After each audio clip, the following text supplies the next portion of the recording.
ফেরাউন তো ইন্টারন্যাশনাল বেঈমান। মিশরের লোকেরা বলল, তুমি কেমন খোদা হয়েছো, বৃষ্টি দাও, বৃষ্টি দাও। ফেরাউন বলল 3 দিন পরে দেব। 3 দিন পরে ফেরাউন নির্জনে গিয়ে বলছে, মাওলা, চোখের পানি ছেড়ে দিয়ে কাঁদছে, আল্লাহ তুমি তো জানো, আমিও জানি আমি তোমার বান্দা, তুমি আমার রব, তবে মানুষের কাছে বলে ফেলে দিয়েছি আমি তোমাদের বড় খোদা। আল্লাহ, তোমার আখিরাতের সুখ শান্তি আমি চাই না, তুমি অন্তত পরশুদিন বৃষ্টিটা দিও, যেন আমার খোদাই দাবিটা আরো জোরদার হয়ে যায়। এত কান্না কেঁদেছে। আল্লাহ ঠিক সেই দিনে নির্দিষ্ট টাইমে আসমান থেকে বিশাল বৃষ্টি বর্ষণ করেছেন, শুধু ওই বেঈমানটা চোখের পানি ছেড়ে কেঁদেছিল বলে।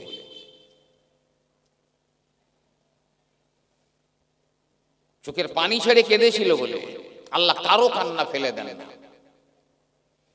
আমার ওয়াজে কখনো আপনারা শুনেছেন, আবার একটুখানি মনে করিয়ে দিচ্ছি, একবার উচ্চ আওয়াজে দরুদ আল্লাহুম্মা সাল্লি আলা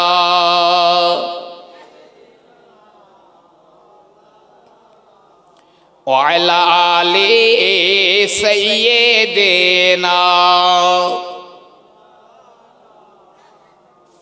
झुमकर नाते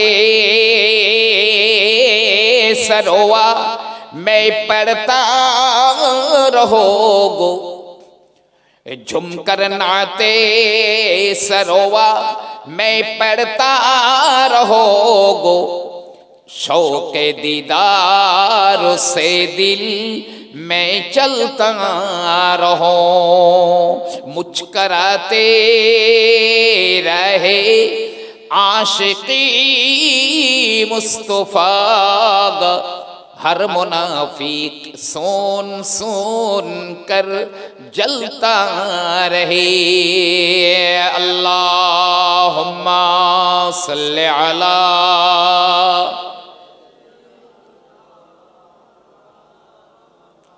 व अला आले सय्यिदिना। আমার ভাইরা বাবাজি রাগা, আমার আল্লাহ রাব্বুল আলামিন যখন জমিন তৈরি করেননি, আসমান তৈরি করেননি, পানিও তৈরি হয়নি, কিছুই হয় না, আমার রব্বুল আলামিন ফেরেশতাদের বলেছিলেন, এ আমার ফেরেশতারা চলে যাও গো, জান্নাত থেকে পাথর নিয়ে, জান্নাত থেকে পাথর নিয়ে পৃথিবীর একেবারে মিডিলে নাভি স্তরে একটা ঘর বানিয়ে দাও। ফেরেশতারা জান্নাত থেকে পাথর নিয়ে পৃথিবীর মিডিলে একটা ঘর বানিয়ে দিয়েছেন। কোরআনুল কারিমে আমার আল্লাহ পাক বলেন, ইন্না আউওয়ালা বাইতিন উদিআ লিন-নাসি লাল্লাযী বিবাক্কাতা মুবারাকা, পৃথিবীর প্রথম ঘরটা আমার আল্লাহ পাক মক্কা মুকাররমায় বানিয়েছিলেন, যার নাম হলো খানায়ে কাবা। শূন্যের উপরে বানিয়েছেন। পানি তৈরি হলো, মাটি তৈরি হয়ে গেল, তবে কাবা তৈরি করতে যে পাথর আনা হয়েছিল জান্নাত থেকে একটা পাথর বেশি রয়ে গেছে, পাথরটা কাবায় লাগেনি। তো এই পাথরটা খুব কাঁদছে। আমি মূলত কান্নার গুরুত্ব বোঝাতে চাইছি। পাথরটা কাঁদছে, একটা বাচ্চা যেমন কাঁদে ওই রকম কাঁদছে। আমার আল্লাহ রাব্বুল আলামিন জিবরাইল আমিনকে বললেন, ও জিবরাইল, ওই জান্নাতি পাথর কেন কাঁদে একবার জিজ্ঞাসা করো না। জিবরিল আমিন আলাইহিস সালাম এসে বলে, এই জান্নাতি পাথর কেন কাঁদিস একবার বল। পাথর বলে, জিবরাইল রে, আমার কান্নার অন্য কোনো কারণ নয়, আমি কাঁদি আমি আল্লাহর ঘরে কেন লাগতে পারলাম না, আমি আল্লাহর ঘরে লাগতে পারলাম না, এটাই আমার কান্নার কারণ। জিবরাইল গিয়ে আল্লাহকে বলেছে, আল্লাহ পাথরটা এই জন্য কাঁদছে ও তোমার ঘরে লাগতে পারিনি। আল্লাহ বলছে, এক কাজ করো, পাথরটাকে চূর্ণ বিচূর্ণ করে দাও, গুঁড়িয়ে দাও। জিবরাইল ডানা দিয়ে একটা ঝাপটা মেরে দিয়েছে, পাথরটা চূর চূর হয়ে গেছে। আমার আল্লাহ রাব্বুল আলামিন এবারে বললেন, ওই জিবরাইল রে, ওই পাথর কুচিগুলো গোটা দুনিয়ার জমিনে ছড়িয়ে দাও। হযরতে জিবরিল আমিন আলাইহিস সালাম পাথর কুচিগুলো গোটা দুনিয়ার জমিনে ছড়িয়ে দিলেন। আমার রাসূলুল্লাহ বলেন, ওই পাথরের কুচি যেখানে একটা পড়েছে ওখানে একটা মসজিদ তৈরি হয়েছে।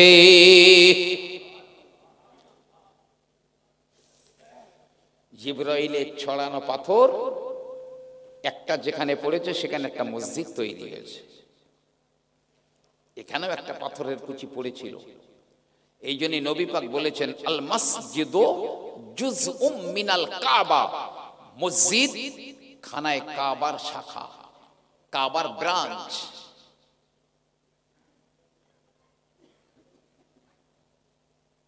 তো এই মসজিদ ঘর দুনিয়াতে এবং আখিরাতে, একজন পীর জুলফিকার রহমান নকশবন্দি লিখছেন কি জানেন, একজন গরিব ব্যবসায়ী, একদম গরিব মানুষ।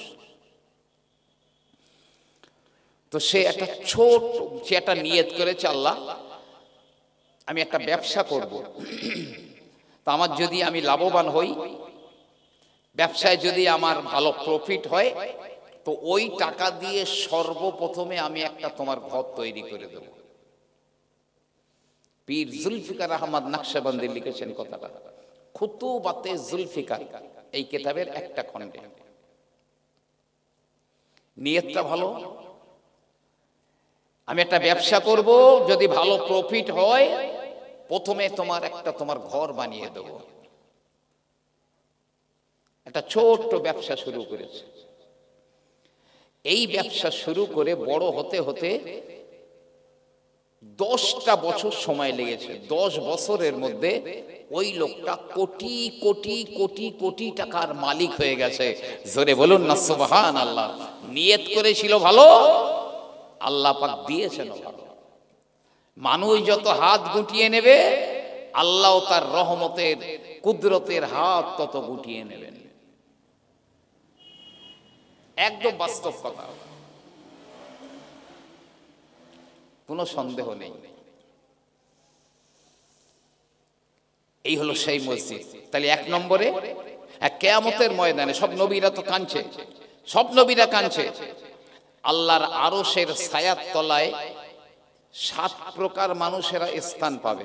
তার মধ্যে আমি 2টো লোকের কথা বলছি, 2 প্রকার।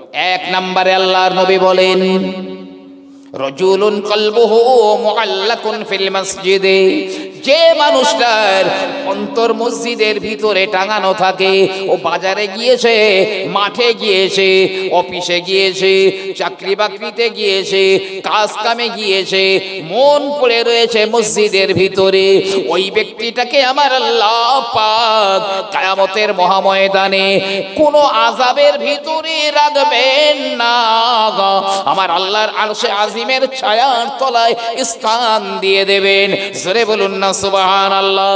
আর এক ব্যক্তি হলো রাসূলুন যাকারাল্লাহু খালিয়ান ফাফাদাত আইনাহু, যে লোকটা গোপনে গোপনে আল্লাহর জিকির করে, আমার আল্লাহর কথা স্মরণ করে, চোখ দুটো ভিজে যায়। কিয়ামতের মহাময়দানে আমার আল্লাহ পাক ওই ব্যক্তিকে ওই কঠিন আযাবের ভিতরে রাখবেন না।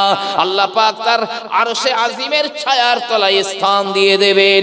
আর একবার জোরে বলুন না সুবহানাল্লাহ। ও মুসলমানেরা, মসজিদে ঢুকতে ইচ্ছা হয় না, অথচ আমার রাসূলুল্লাহ বলেছেন, আল মুমিনু ফিল মসজিদি কাসসামাকি ফিল মাই, পানিতে মাছ যেমন সুখে থাকে, পানির ভিতরে মাছ যেমন আরামে থাকে, ইমানদারেরা মসজিদের ভিতরেও তেমন আরামে থাকে। জোরে বলুন সুবহানাল্লাহ। এই বড় কাতলা মাছ, রুই মাছ, মৃগেল মাছ পানি থেকে তুলে বলবেন, চল তোর ভালো জায়গা দিচ্ছে, খাট পালঙ্গ গদি তোষক যা লাগবে সব দিচ্ছি, চল, তুই পানিতে কেন মরছিস? মাছ কি বলবে বলেন তো? ওরে তোর খাট পালঙ্ক গদি তোষক এসি এসি রুম কিচ্ছু লাগবে না, আমার জীবন ওই পানির মধ্যে, আমার পানিতে ছেড়ে দে তাড়াতাড়ি, ওটাই আমার জীবন। আর ইমানদারদের ঠিক ওই অবস্থা, মসজিদ ছাড়া ইমান বাঁচে না, মসজিদ ছাড়া ইমান বাঁচবে না। যত বড় ধরনের জমিদার হই না কেন, মসজিদ ওর নিচেই রয়েছে আপনার জান্নাত। তাহলে 1 নম্বরে যারা আল্লাহর ভয়ে কাঁদে। 2 নম্বরে আমার রাসূলুল্লাহ বললেন আইনুন সাহারাত ফি সাবিলিল্লাহ, যে চোখ আল্লাহর জন্য রাত্রি জাগরণ করে, ওই চোখওয়ালাদের জন্য আল্লাহ পাক তার জাহান্নামের আগুনটা হারাম করে দিয়েছেন। না না, এই যে রাত জেগে বসে রয়েছেন আপনারা, এখানে হাতে হাতে 10,000 টাকা পাওয়া যাবে না, এমন তো নয় যে আখেরি মোনাজাত হয়ে গেলে প্রত্যেকে 5,000 করে টাকা দেওয়া হবে, তাই তো নয়। তাহলে কেন এই শীত উপেক্ষা করে, ঘুম উপেক্ষা করে বসে রয়েছেন? এ তো আমার আল্লাহ রব্বুল আলামিনের জন্য। আর আমার রাসূলুল্লাহ বললেন আইনুন সাহারাত ফি সাবিলিল্লাহ, রাত আল্লাহর জন্য যে লোকটা রাত্রি জাগরণ করে, ও আমার ভাইরা সারা রাত ঘুমান, তবে রাতের শেষ ভাগটা আমার আল্লাহ পাকের জন্য একটুখানি রেখে দেন, অন্তত 2 রাকাত কি 4 রাকাত তাহাজ্জুদের নামাজটা পড়ে নিন। এক ব্যক্তি বলছে রাসূলুল্লাহ, যে লোকটা সারা রাত ঘুমোয় সেই সকালবেলা গে ওঠে, ওই ব্যক্তি সম্পর্কে কি বলেন? নবী পাক বলেন সারা রাত ওর নাকে আর কানে শয়তান পেশাব করে দিয়েছে। সারা রাত শয়তান ওর কানে আর নাকে পেশাব করে দিয়েছে। বড় বড় বুজুর্গানে দিনেরা, জবরদস্ত আল্লাহর ওলিরা ইন্তেকাল করার পরে কেউ স্বপ্ন দেখে জিজ্ঞাসা করছে আল্লাহ কেমন ব্যবহার করেছেন, সবাই বলেছে শেষ রাতের 2 রাকাত নামাজ, ওই 2 রাকাত নামাজের ওসিলায় আল্লাহ আমাকে ক্ষমা করে দিয়েছেন, তাহাজ্জুদের নামাজ। জি, একদম আল্লাহ আপনার একদম কাছে, যা বলবেন আল্লাহ ফেরত দেবেন না। খুব মক্ষম সময়, আল্লাহর কাছে কিছু চাইবার মক্ষম সময়। 3 নম্বরে আমার রাসূলুল্লাহ বললেন আইনুন গমাদাত আন মুহারিমিল্লাহ, যে জিনিসটা দেখা আমার আল্লাহ পাক হারাম করে দিয়েছেন, ওই হারাম জিনিস দেখা থেকে যে চোখটা হেফাজত হয়ে থাকে, ওই চোখওয়ালার জন্য জাহান্নামের আগুনটা হারাম। ও আমার মুসলমানেরা, ছেলেরা, মসজিদ মুখ হয়ে যাও, চোখ দিয়ে 2 ফোঁটা পানি ফেলো, কিয়ামতের ময়দানে নবীরা সুপারিশ করবেন, রাসূলেরা সুপারিশ করবেন, পীর ওলিয়া আউলিয়ারা সুপারিশ করবেন, আলেম হাফেজেরা সুপারিশ করবেন, জান্নাতে যাবে। একটা লোক বাকি আছে, যারা জাহান্নামে যাবার চলে গেছে, যারা জান্নাতে যাবার তারাও চলে গেছে, একটা লোক দাঁড়িয়ে রয়েছে। লোকটা খুব কান্নাকাটি করছে, আহ আল্লাহ আমার জন্য কেউ সুপারিশ করলো না, আর আমার সুপারিশ করবার আর কেউ নেই এখানে, বাস্তবেই নেই, লোকটা একা, খুব কাঁদছে। এমন সময় ওই ব্যক্তির এই যে আমাদের চোখের নিচের পাটিতে যে চুলগুলো রয়েছে, এই একটা চুল কথা বলবে, একটা চুল, চোখের নিচের পাটিতে আমাদের যে চুল আছে, একটা চুল কথা বলবে। কি বলবে জানেন? ওই চুলটা বলবে আল্লাহ, হে আমার মাওলা, তোমার এই বান্দার জন্য সুপারিশ করার মতো যদিও কেহ নাই নাই, তবে আমি রইছি আল্লাহ। আল্লাহ পাক বলেন, হে আমার বান্দার চোখের পালকের চুল, বল কি বলবি? ওই একটা চুল বলবে মাওলা রে, তোমার এই বান্দাটা ওর সারা জীবনের ভিতরে একবার তোমার ভয়ে এতটুকু কেঁদেছিল, আমার এই একটা চুলের গোড়া ভিজেছিল। তোমার এই বান্দা সারা জীবনে তোমার ভয়ে এতটুক কেঁদেছিল যে মাত্র পানি বেরিয়েছে কতটা, একটা চুলের গোড়া শুধু ভিজেছে। আল্লাহ পাক বললেন, হে আমার বান্দার চোখের পালকের চুল, আমার বান্দার অতটুকখানি চোখের পানির খবর আমি আল্লাহ পাক রাখি। বলুন না সুবহানাল্লাহ। কতটুকু পানি? সূচের আগা পরিমাণ হবে, সূচের আগা পরিমাণ হবে। অতটুকু পানির ওসিলায় আমার আল্লাহ ওই বান্দাকে মাফ করে দেবেন, ও জান্নাতি হয়ে যাবে। জোরে বলুন সুবহানাল্লাহ। মরতে হবে এই পরলোকগত আত্মার শান্তি কামনায়। কাদের কাছে যাবে এই নেকি? যারা ঈমান নিয়ে মরতে পেরেছে। যারা ঈমান নিয়ে মরতে পারেনি, যদি মদিনা থেকে পীর সাহেব এনে দোয়া করেন, এর এক জাররা নেকিও তার কাছে যাবে না। তবে এক জাররা ঈমান নিয়েও যদি মরে যায় তাহলেও নেকি যাবে।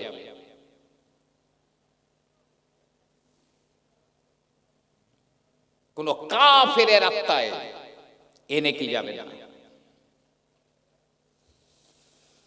আর নবীজি বলেছেন, তামুতুনা কামা তাইশুন, তুমি দুনিয়ায় যেমন চলেছো তেমনই তোমার মৃত্যু হবে। যদি কাফের বেঈমানদের মতো হয়ে বেঁচে থাকি, ওদের মতো মৃত্যু হবে। হযরতে নবী ঈসা আলাইহিস সালাম তিনি এক বিরানা গ্রামের উপর দিয়ে হেঁটে হেঁটে যান। ঈসা নবী একা একা যান। ঈসা নবী দেখলেন ওই গ্রামের ঘর বাড়িগুলো বিরান হয়ে গেছে, একজনা লোক আর বেঁচে নাই। ঈসা নবীকে আমার আল্লাহ পাক একটা ক্ষমতা দিয়েছিলেন। ঈসা নবী আলাইহিস সালাম তিনি আল্লাহর হুকুমে মরা মানুষকে জীবিত করে দিতে পারতেন। ঈসা নবী চিন্তা করেন, নিশ্চয়ই আমার আল্লাহ পাকের কোন গজবে এই গ্রামের মানুষেরা মারা গিয়েছে।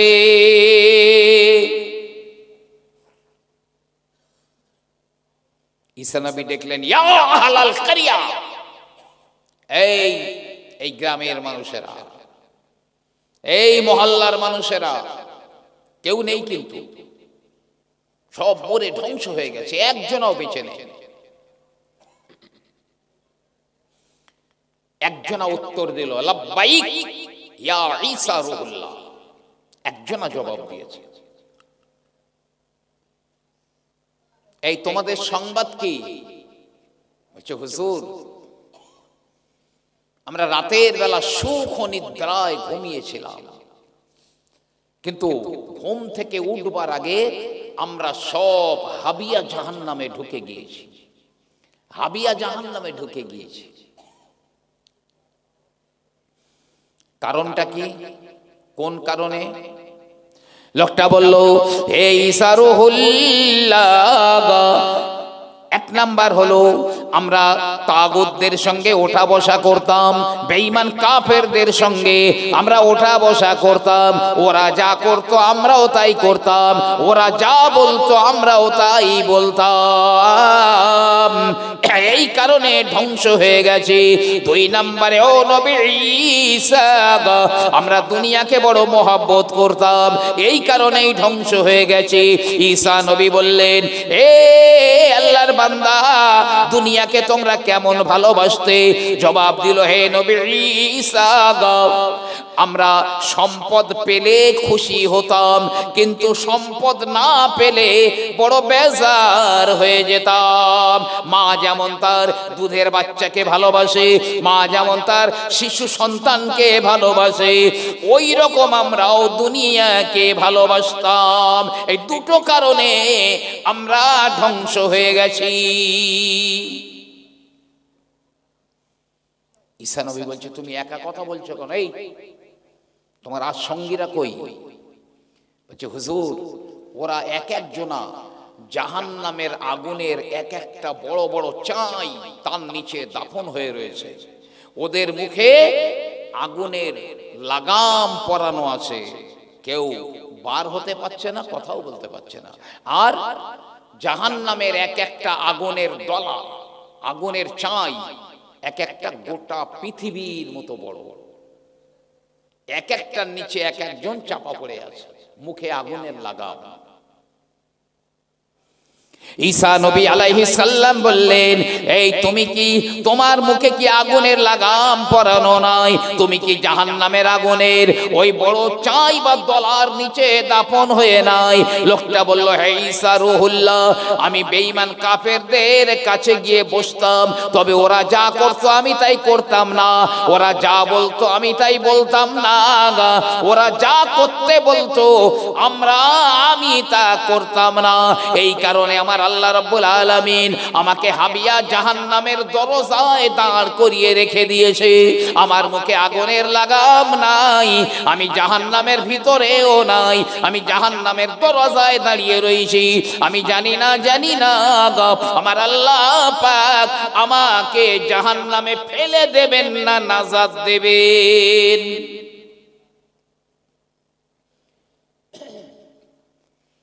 রাস্তায় কে মুসলমান, কে ইমানদার, কে কাফের সবার বোঝা যায় না, সবাইকে চেনা যায় না। আল্লাহ না করুক, আল্লাহ হায়াত বাড়িয়ে দেয়। অনেক আলেমরাও বলে, আমি কোনোদিন বলিনি, আজকেরই বলছি প্রথমে, যদি রাস্তায় কেউ মারা যায়, প্যান্ট না খুলে চেক করলে বোঝা যাবে না ও মুসলমান না ও মুসলমান, বোঝা যাবে না। দুনিয়ায় যেমন চলবে, মান তাশাব্বাহা বিকওমিন ফাহুয়া মিনহুম, আমার নবী পাক বলেছে, তুমি যাদের মতো হয়ে চলবে, যাদের মুশাবিহাত করে চলবে, তুমি তাদের দলের। কিয়ামতে ওরা যেখানে উঠবে তোমারও সেখানে উঠতে হবে, ওরা যেখানে যাবে তোমারও সেখানে যেতে হবে। কোন জমিদার, কোন বেঈমান বাঁচাতে পারবে না, আল্লাহকে সাক্ষী রেখে বলছি। ঈমান নিয়ে মরতে হবে, তবে এই নেকি তাদের কাছে পৌঁছাবে। মৃত্যুটা কত কঠিন, আল্লাহ কি ভয়ঙ্কর! মৃত্যুটা এত বড়, আল্লাহ পাক মৃত্যু সৃষ্টি করেছেন, ফেরেশতারা কেউ জানতো না, একটা ফেরেশতাও জানতো না। আর মৃত্যুকে সৃষ্টি করে আমার আল্লাহ ৭০,০০০ শিকল দিয়ে বেঁধে রেখে দিয়েছেন। আচ্ছা, তাহলে মৃত্যুর দেহটা কত বড় হতে পারে যার বাঁধার জন্য ৭০,০০০ শিকল? আল্লাহ একদিন ফেরেশতাদের বলছে, আমি মওত সৃষ্টি করেছি, মৃত্যু সৃষ্টি করেছি। ফেরেশতারা বলল, আল্লাহ পাক, আল্লাহ তাআলা মওতের দেখতে কেমন? আমরা তো দেখি না, একবার আমরা মওতকে দেখতে চাই। আমার আল্লাহ পাক, আল্লাহ তাআলা ৭০,০০০ শিকল খুলে দিয়ে বললেন, এ মওত রে, আমার ফেরেশতাদের সামনে আত্মপ্রকাশ কর। মওত দুই ডানা মেলে দিল, মওত দুই ডানা মেলে ফেরেশতাদের সামনে আত্মপ্রকাশ করলো। গোটা দুনিয়া, গোটা পৃথিবীটা মওতের দেহে ভরে গেল। তামাম ফেরেশতারা মওতের দেহ দেখে সব বেহুশ হয়ে পড়ে যায়। ইহা তক কে ফেরেশতা আজরাইল আলাইহিস সালামও বেহুশ হয়ে পড়ে যান। মৃত্যু, সে মৃত্যু আসবে। আমি এখনো বলছি, মসজিদকে নিজের জীবনের সঙ্গে জড়িয়ে দাও, নারী দিল কলিজার সঙ্গে জড়িয়ে নাও মসজিদ। ওই টেনে হিচে তোমাকে ১৫,০০০ বছরের পুলসেরাত পার করিয়ে দেবে জাহান্নামের উপরে। ১৫,০০০ বছরের পথের সমান একটা ব্রিজ আল্লাহ বানাবেন, চুলের চেয়ে সরু, তলোয়ারের চেয়ে ধার, ঘুটঘুটে অন্ধকার, দুই দিকে লোহার গিজগিজে কাঁটা লাগানো রয়েছে। ৫,০০০ বছর সোজা উঠতে হবে, ৫,০০০ বছর সমতলে যেতে হবে, ৫,০০০ বছর নিচে নামতে হবে। পড়লে ডাইরেক্ট জাহান্নাম। নিজের মন, দিল, কলিজা, নাড়ি ভুঁড়ি জি এর সঙ্গে জড়িয়ে রাখো মসজিদ, ও টেনে হিসেবে নিয়ে যাবে, ওই পোল পার করে জান্নাতে আল্লাহর হুকুমে নিয়ে যাবে ও, এই মসজিদ। আর এরা তো মওতের চেহারা। আজরাইলের চেহারা কেমন? আমার কাছে আসবে, আপনাদের কাছেও আসবে, সবার কাছে আসবে। আজরাইলের চেহারাটা কেমন? নবী আমার বললেন, আল্লাহর নবী আল্লাহর হাবিব বললেন, ও বাবারা, আজরাইলকে শুধু চোখে একবার দেখা, আজরাইল ফেরেশতাকে একবার মাত্র চোখে দেখা 1000 তলোয়ারের আঘাত সহ্য করার চাইতেও কঠিন। একটা মানুষকে 1000 বার তলোয়ার মারা হয়েছে, যত কষ্ট হয় আজরাইলকে শুধু চোখে একবার দেখা ওর চাইতেও কষ্টের। আসমানের উপরে মাথা, জমিনে পা, এক বাহু পৃথিবীর এক প্রান্তে, আর এক বাহু পৃথিবীর আর এক প্রান্তে। কি দুরন্ত চেহারা! একটু আল্লাহকে ভয় করুন, বিশ্বাস করেন। ফেরেশতা জিবরিল আমিন আলাইহিস সালাম, ফেরেশতা জিবরাইল এবং ওই ফেরেশতা আজরাইল কখনো কখনো আল্লাহর ভয়ে, যে আজরাইলের মাথা আকাশে, পা জমিনে, পৃথিবীর এক প্রান্তে এক বাহু আর এক প্রান্তে আর এক বাহু, সেই আজরাইল ফেরেশতা কখনো কখনো আল্লাহর ভয়ে ছোট্ট একটা চড়ুই পাখির মতো হয়ে যান, একটা চড়ুই পাখির মতো হয়ে যান। অথচ ফেরেশতারা তো কেউ জাহান্নামে যাবে না, তাদের ভিতরে কেমন আল্লাহর ভয় রয়েছে। আল্লাহর নবীর, আল্লাহর হাবিবের একজন সাহাবা হযরতে আমর ইবনুল আস রাদিয়াল্লাহু তাআলা আনহু, তিনি তার ইন্তেকালের আগে তিনি মৃত্যু সম্পর্কে কটা কথা বলে গেলেন। হযরতে আমর ইবনুল আস রাদিয়াল্লাহু তাআলা আনহু তিনি বর্ণনা করেন, কোন জ্যান্ত মানুষকে করাত দিয়ে যদি মাথা থেকে চিরে 2 খণ্ড করে দেওয়া হয়, ওই ব্যক্তি, ওই লোকটা যত কষ্ট না পায়, ওর চাইতে মরণের কষ্ট অনেক বেশি। জ্যান্ত মানুষকে যদি করাত দিয়ে মাথা থেকে চিত্তে চিত্তে 2 খণ্ড করে দেওয়া যায়, লোকটার কত কষ্ট হতে পারে? তার চাইতে মৃত্যুর কষ্ট অনেক বেশি। কে বলছেন? একজন জালিলুল কদর সাহাবা। তিনি আরো বলেন, কোন জীবিত মানুষকে কাঁচি দিয়ে টুকরা টুকরা যদি করে দেওয়া হয়, কোন জ্যান্ত মানুষকে কাঁচি দিয়ে যদি বুটি বুটি করে দেওয়া হয়, ওই মানুষটা যত কষ্ট না পায়, ওর চাইতে মরণের কষ্ট অনেক বেশি, অনেক বেশি। আরো বলছেন, দেগ হাড়ির ভিতরে, দেগ হাড়ির ভিতরে কোনো জ্যান্ত মানুষকে দেওয়া হলো, পানি ভর্তি করে দেওয়া হলো, বড় ঢাকনা ওর উপরে লাগিয়ে দিয়ে এবারে বড় উনানের উপরে হাঁড়িটা বসিয়ে আগুন জাল দেওয়া হচ্ছে, পানিটা টকবক টকবক করে ফুটছে, আর ওই জ্যান্ত মানুষটা ওর ভিতরে ভুনা হচ্ছে, তবে লোকটা মরে যাচ্ছে না, লোকটা মরে যাচ্ছে না। ওই লোকটা যত কষ্ট হয় ওই হাঁড়ির ভিতরে, মৃত্যুর কষ্ট তার চাইতে বেশি, তার চাইতে বেশি। বাড়ি গিয়ে কথাগুলো অনুধাবন করবেন।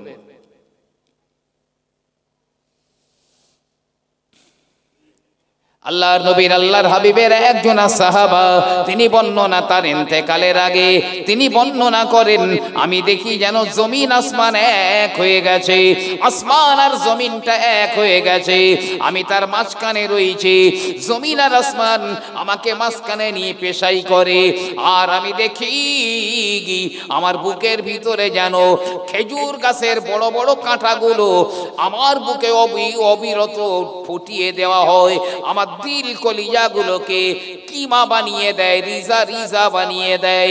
আর আমি দেখি আমার রূহটা যেন সূচের ছিদ্র দিয়ে টেনে টেনে বার করে আনা হয়। নবী পাকের জালিলুল কদর একজন সাহাবা। আমরা এত নির্ভীক কেন হয়ে আছি? জি, আমরাও মরব। এই আজ আমরা যেমন মরা মানুষদের সবরে সানি করার জন্য এই সালে সওয়াব করছি, ধর্ম সভা করছি, আমরা মরে গেলেও আমাদের ছেলে পিলে নাতি পোতারা এরাও এরকম ধর্ম সভা করবে। মা মরে গেছে, বাপ মরে গেছে, দাদা দাদি মরে গেছে, সবরে সানি করব। ইমানটা নিয়ে মরতে হবে তো। ইমান নিয়ে আল্লাহ পাক যার ইমান দিয়ে ইমানের সঙ্গে মৃত্যু দেবেন, সেই ইমানের বহির প্রকাশ আল্লাহ দুনিয়াতে তার মধ্যে দেখা যাবে। আল্লাহ যাকে জান্নাতি দেবেন, ফয়সালা যদিও হয়ে গেছে, তারপরেও নবী পাক বলেছেন যারা জান্নাতি যাবে, জান্নাতে যাওয়ার কাজকর্মগুলো তাদের ভিতর দিয়ে আল্লাহ প্রকাশ করে দেবেন।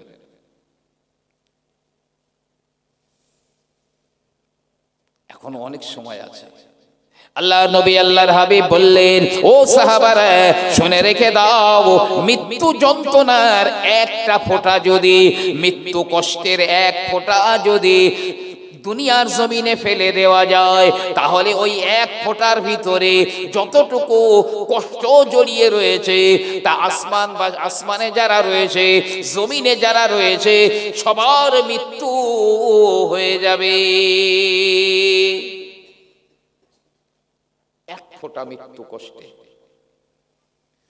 যদি দুনিয়ায় ফেলে দেয়, আসমানে যারা আছে সব মরে যাবে, জমিনে যারা আছে সব মরে যাবে।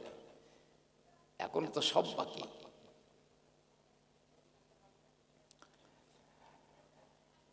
আর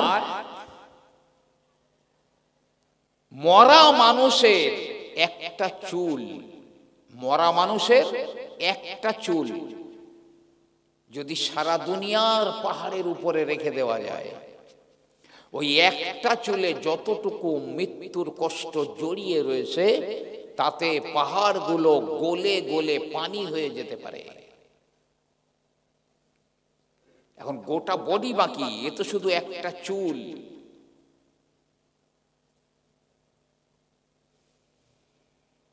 আল্লাহর ভালোবাসা পেলে নবীর ভালোবাসো, নবীর ভালোবাসতে গেলে সাহাবাদের ভালোবাসো, আর সাহাবাদের ভালোবাসতে গেলে মসজিদ ভালোবাসো। ইনশাআল্লাহ অ্যাভেলেবেল আল্লাহ আপনার নাজাত করিয়ে দেবেন। চোখে দেখতে পাচ্ছি না, তবে আগে প্রথমে বলেছিলাম, এখনো বলছি, ওই মসজিদের নিচেই জান্নাত লুকিয়ে রয়েছে।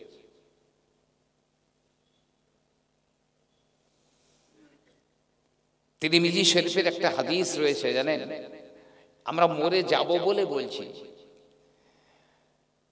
কেউ যদি একবার সূরা ইখলাস পড়ে, একবার সূরা ইখলাস পড়েছে, আর ওই একবার সূরা ইখলাস পড়ার নেকিটা যদি সে তার মায়ের রুহে কি বাপের রুহে কি ভাই কি আদার্স অন্য কারো রুহে যদি সবরেসানি করে দেয়,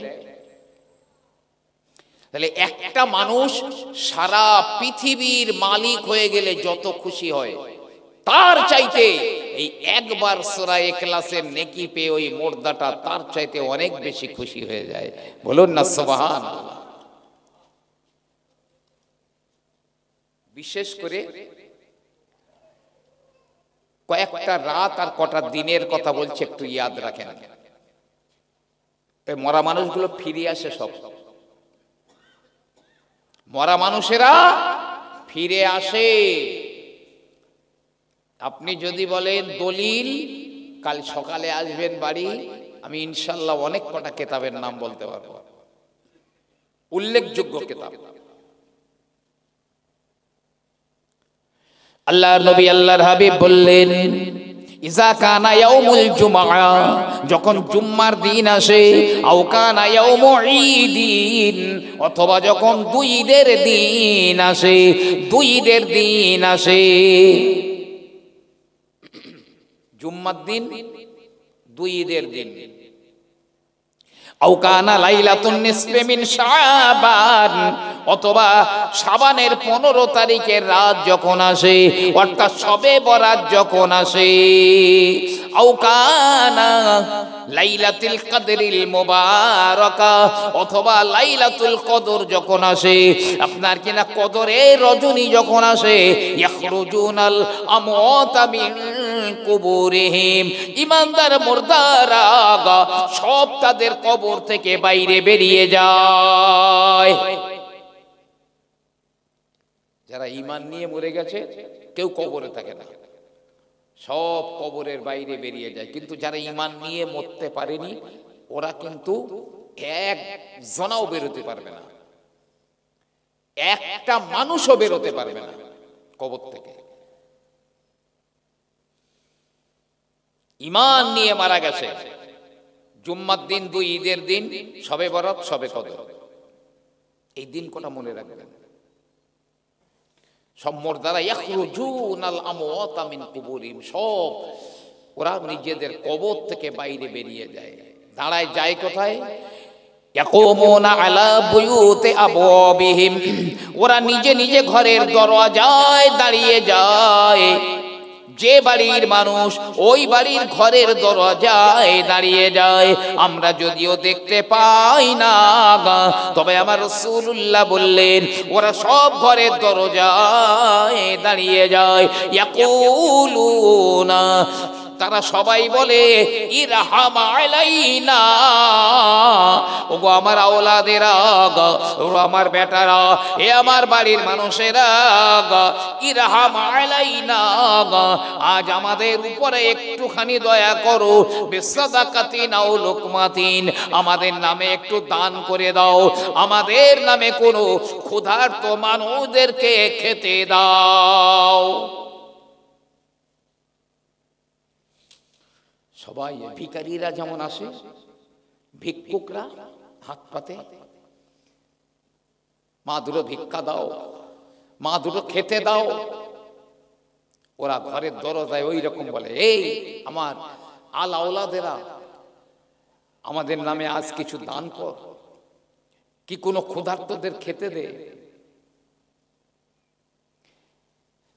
তারপরে বলে ফাইল্লাম তাকদিরু, যদি তোমাদের দান করার ক্ষমতা না থাকে, যদি তুমি অসহায় হও, যদি তুমি গরিব মানুষ হও, তোমার দান করার ক্ষমতা নাই, এক মুঠো কাউকে খেতে দেওয়ার ক্ষমতা নাই, তাহলে ফাজকুরুনা বিরাকাতাইন, 2 রাকাত নামাজ পড়ে অন্তত আমাদের কথা আজ মনে করো।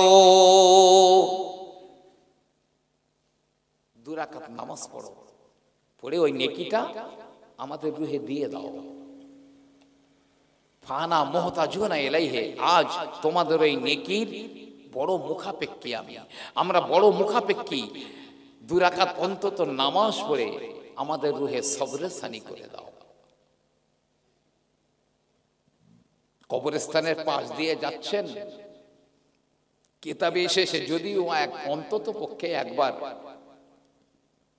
সূরা ইখলাস কি সূরা ফাতিহা কি একবার দরুদ শরীফ কি একবার কলেমা শরীফ কি একবার সুবহানাল্লাহ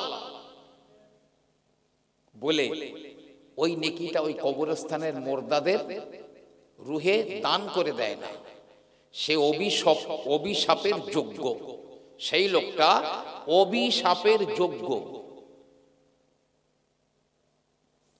মানে তাকে অভিশাপ দেওয়া যায়। একবার সুবহানাল্লাহ বলে কতটা নেকি হবে? আরে একবার সুবহানাল্লাহ বললে যা নেকি হবে আপনি কল্পনা করতে পারবেন না। আল্লাহর নবী বলেছেন সুবহানাল্লাহ নিসফুল মিজান, কেউ যদি একবার সুবহানাল্লাহ বলে তাহলে কিয়ামতের ময়দানে ওর মিজানের পাল্লা অর্ধেকটা ঝুঁকে যায়। আলহামদুলিল্লাহ, তারপরে কেউ যদি আলহামদুলিল্লাহ পড়ে ইয়ামলাউল মিজান, ওর মিজানের পাল্লাটা পুরোপুরি ঝুঁকে যায়। তারপরে কেউ যদি বলে লা ইলাহা ইল্লাল্লাহ, তাহলে জান্নাতে যাওয়ার পথে আর কোনো প্রতিবন্ধকতা থাকে না। একটু জোরে বলুন না সুবহানাল্লাহ। একবার সুবহানাল্লাহ বললে যদি মিজানের পাল্লা অর্ধেক ঝুঁকে যায়, তাহলে এবার আন্দাজ করুন কতটা নেকি হবে। আপনি বলছিলেন বড় বড় হুজুর ডেকে এনে সবসময় সবরেসানি করেন, আপনি নিজেই পারবেন, কিচ্ছু জানতে হবে না, আপনার কিছু জানেন না, জানতেও হবে না। কলেমাটা তো পড়তে পারেন, লা ইলাহা ইল্লাল্লাহ মুহাম্মাদুর রাসূলুল্লাহ তো পড়তে পারেন। যদি আপনি শুধু এইটা পড়ে বলেন আল্লাহ এই একবার কলেমা শরীফ পড়েছি, আল্লাহ এর এই নেকিটা আমার মায়ের রুহে কি আমার বাপের রুহে কি আমার ভাইয়ের রুহে কি দাদুর রুহে আমি দান করে দিলাম। হাজী ইমদাদুল্লাহ মুহাজিরে মক্কি রহমাতুল্লাহ আলাইহি তিনি লিখছেন, ওই মুর্দা ওই নেকিটা পেয়ে ওই নেকিটা নিয়ে সোজা আমার রাসূলুল্লাহর দরবারে চলে যাবে। ইয়া রাসূলুল্লাহ, ইয়া হাবিবাল্লাহ, আমার বেটা এই নেকিটা দিয়েছে, আমার মেয়ে দিয়েছে, আমার অমুক জনা দিয়েছে, ওই নেকিটা আমার রাসূলুল্লাহ বিশ্বের तमाम মুসলমানদের রুহে আল্লাহর নবী তাকসীম করে দেবেন। একবার সুবহানাল্লাহ বলুন, আর আলহামদুলিল্লাহ বলুন, আর কলেমা বলুন, আর সূরা ইখলাস বলুন। কবরস্থানের পাশ দিয়ে যেতে যেতে অবশ্যই আপনি বলবেন। আর জুম্মার দিনে শেষ কথা 2 রাকাত নামাজ পড়বেন। 2 রাকাত নামাজ জুম্মার নামাজের শেষে, প্রথম রাকাতে ফাতিহার পরে কাফেরুন, দ্বিতীয় রাকাতে সূরা ফাতিহার পরে ইখলাস। 2 রাকাত নামাজ পড়ে বিশ্বের মুসলমানদের রুহে সবরেসানি করে দেবেন। বিশ্বের যত মুসলমান আছে ওই পরিমাণ সঙ্গে সঙ্গে নেকি আপনার নামায় আমলে ঢুকিয়ে দেবে। আর আল্লাহ জান্নাতের ভিতরে মনিফ নামক বড় একটা অট্টালিকা আপনার জন্য বানিয়ে দেবেন। জোরে বলুন সুবহানাল্লাহ। বিদায় নিচ্ছি, যেহেতু আমার পরবর্তী বক্তা হযরত মাওলানা আরিফুর রহমান সাহেব উনি এসে গেছেন, বক্তব্য ছেড়ে দিচ্ছি। মসজিদের নিচে আপনার জান্নাত লুকিয়ে রয়েছে। ছেলেদের বলছি, বেঈমান কাফেরদের রীতি নীতি যে আখলাক চরিত্রে লাথি মেরে মসজিদে জীবন তৈরি করো, বেঁচে যাবে। আসসালামু আলাইকুম। মোহাব্বতে দরুদ আল্লাহুম্মা সাল্লি আলা।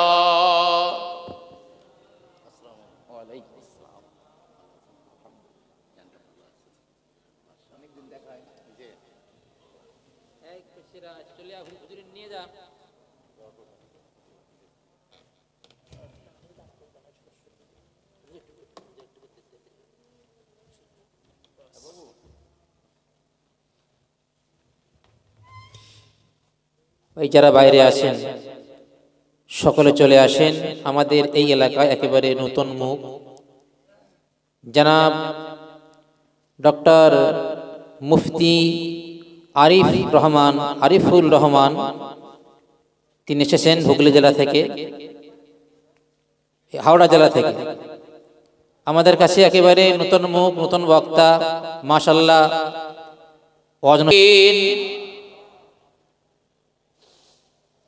জান্নাতের বাগান বানিয়ে দিয়েছেন। নবী পাক কবরটার ধারে দাঁড়িয়ে বললেন, দাঁড়িয়ে বলছে, বুড়িমা তোমার জীবনের কোন আমলের জন্য আল্লাহ তোমার কবরটা বেহেশতের বাগান বানিয়ে দিয়েছেন? কোন আমলের জন্য? বুড়ি বলছে, ইয়া রাসূলুল্লাহ, অন্য কোন আমলের জন্য নয় হুজুর। আমি যে মসজিদ ঝাড় দিতাম, মসজিদ পরিষ্কার করে দিতাম, ওই আমলের জন্য আল্লাহ আমার কবরটা জান্নাতের বাগান বানিয়ে দিয়েছেন। জোরে বলুন সুবহানাল্লাহ। আপনারও কপাল খুলবে, আপনিও যদি মসজিদ ঝাড় দেন। কিয়ামতের ময়দানে এই মসজিদের জবান খুলবে, প্রত্যেকটা মসজিদের। এর এই পাথর, ওর ইট, ওর বালি, ওই গ্রিল, ওই ফ্যান, মসজিদের প্রতিটা জিনিস কথা বলবে। আল্লাহ, এই ব্যক্তি আমার মধ্যে নামাজ পড়েছিল, এই ব্যক্তি আমার বানাবার জন্য সহযোগিতা করেছিল, এই ব্যক্তি আমার পরিচালনার জন্য সহযোগিতা করেছিল, আল্লাহ তুমি একে মাফ করে দাও। আল্লাহ সেদিন এই মসজিদের কথা শুনবেন, আল্লাহ তাকে মাফ করে দেবেন। মসজিদে আসুন আর চোখ দিয়ে দু ফোঁটা পানি ফেলুন। আমার ওয়াজ মনে আছে, ছেড়ে অনেক দূর চলে এসেছি। আল্লাহর ভয়ে যে লোকটা কাঁদে তার জন্য জাহান্নামটাকে আমার আল্লাহ পাক হারাম করে দিয়েছেন। ফেরাউনের চোখের পানি পর্যন্ত নষ্ট হতে দেননি আমার আল্লাহ।